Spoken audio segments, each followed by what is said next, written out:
Malawi, Camera.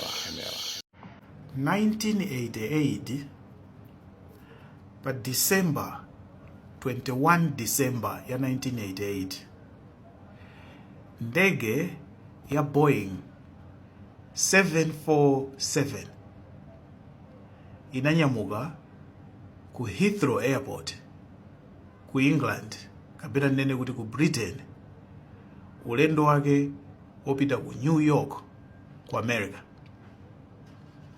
Ndege imeneyi munakwera anthu 270 ogwira ntchito ndi mapassenger omwe. Munalinso ana a skulu ochokera ku timati Syracuse University. I think that's the correct pronunciation.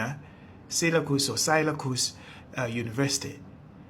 Munali ana 35 oti they were going to America back home for Christmas.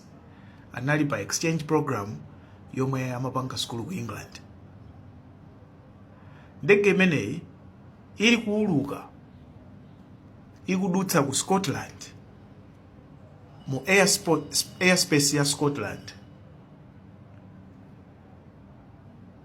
Munachitika explosion mu ndege muja,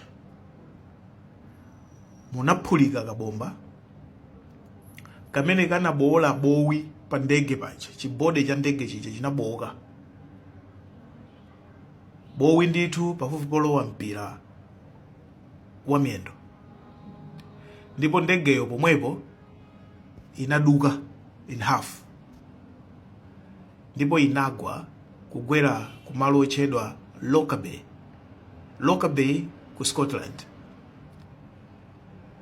And anthu onse 270 anafera pomwepo, ndipo mwa anthu 270 wa 189 anali nzika za dziko la America. Inali ngozi yoopsa kwambiri, ndipo isanachitike 9/11 September 9/11 ya 2001 imeneyi inali ngozi yoopsa kwambiri imene inagwedeza America, chifukwa nzika zambiri za America zinafa pamenepa. Monga ndanenera, munali ana skulu, munali azimayi. Ndege imene imanyamukira muja ndege yayikulu ya Boeing 747 yomwenso imatchedwa the clipper made of the seas. Ma 747 akuulukabe alipo, ndi amene amabwera ndi Ethiopian Airlines kubwera ku Malawi aja, amene timaziona ngati ndege zikulu zija. That's the Boeing 747. Padakali pano ali ndi mayina ngati Dreamliner ndi amene wawo. Now ngozi ija itachitika, ndanena kuti ngozi chifukwa pa nthawi imeneyo aliyense ankati ni ngozi, koma atayamba kuchita kafukufuku zinapezeka kuti sinali ngozi, inali terrorism.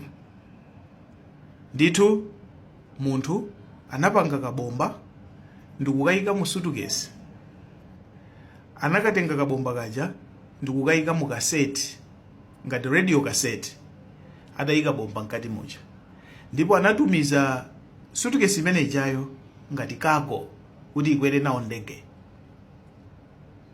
Ndipo kuphulika kubowoka kumene inabowoka fuselage ndi chibode cha ndege chicha, chinyumba cha ndege chicha. Kubowoka kwa size ya mpira kumene kunabowoka kucha kanali kabomba kamene kanaphulika mu suitcase.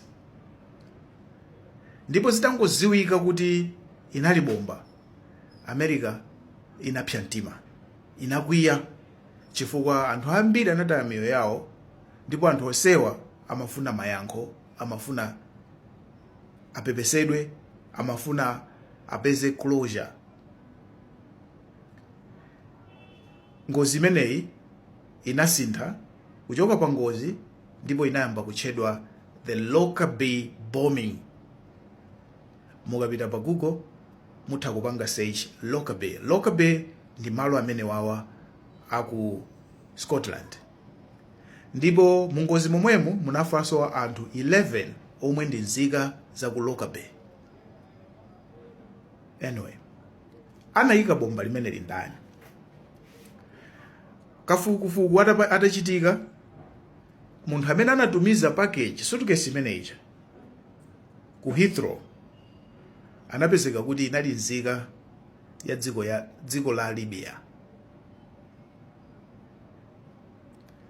Ndipo boma la Libya linayamba kukana kuti ife sitikuziziwa, we are not responsible. Koma munthu yemwe anagwidwa kuzengedwa mlandu mpaka kuyikidwa ku ndende anali nzika ya dziko la Libya.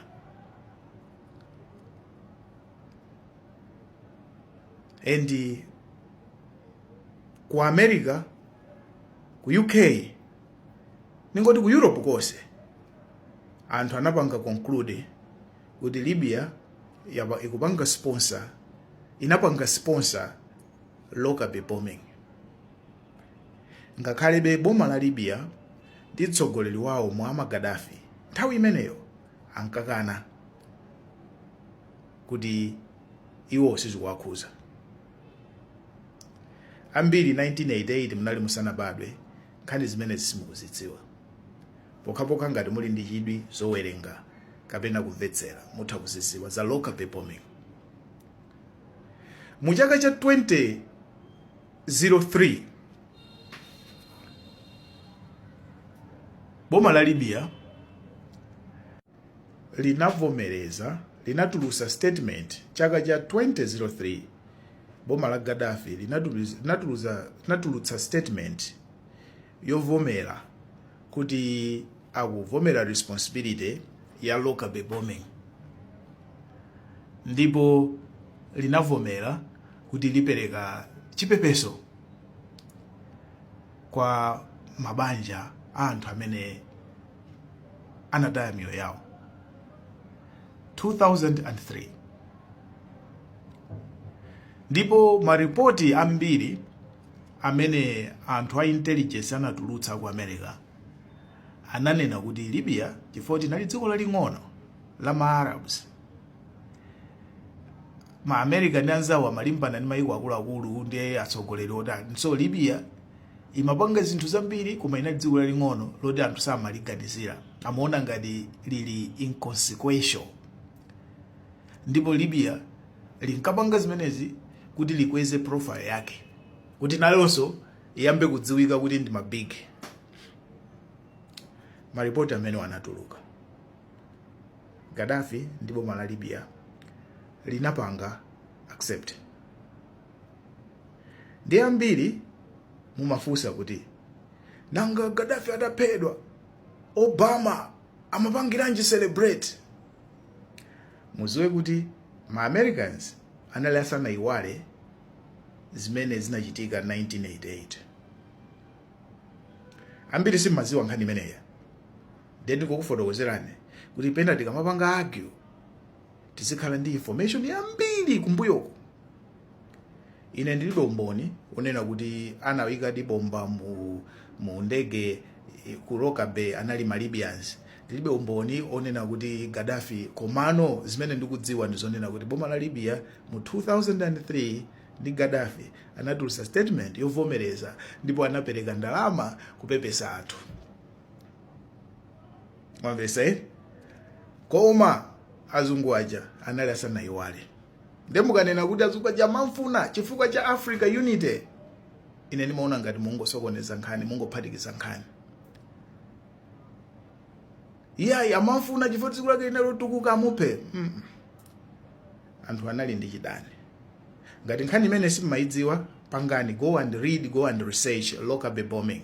Ine ndimangofuna ndikufotokozereni nkhani imene zikomo kwambiri. Malawi, camera.